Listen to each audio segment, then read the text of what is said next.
The final thing I'd like to mention about modules is how do they fit into the features that we talked about with respect to global ASAX, because they're very much redundant. Everything you can do in a module, you can absolutely do inside of global ASAX. So it's not always obvious which one you should be using, and in many cases it doesn't really matter. And if it doesn't really matter, you probably just want to stick with global ASAX because that's the simplest way to intercept these events and add application level functionality. And then you can very easily take that functionality and encapsulate it in a module at some later point in time, as I did in the demo earlier, if you decide you want to go in that direction. So what's the advantage of building something as a module as opposed to putting that functionality directly in global ASAX?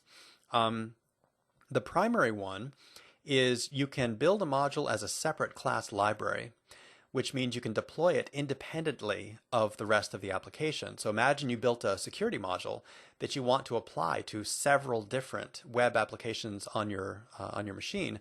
You could deploy that in the global assembly cache. So you can deploy modules in the global assembly cache if you build them as class libraries.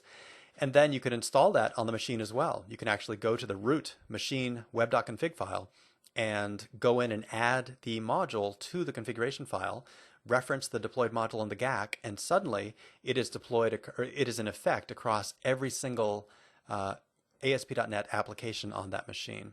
So that's one powerful thing you can do with a module that you can't do in a global ASAX file, is you can deploy them in a much wider scope, and you can also make it much easier to sort of hand over to someone and say, here, drop this into your web application. It's just sort of a pluggable piece of functionality you want to deploy.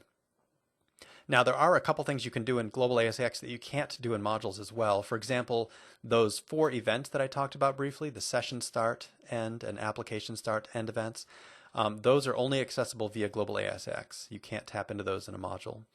And there's also a feature called declarative object instantiation, which actually lets you place instances of classes inside of global ASAX and have them referenced by pages. I almost hesitated to describe that here because it's not something you'll tend to use very often, and I wouldn't encourage it, but if you're looking for the differences, that is one of the differences between the two approaches.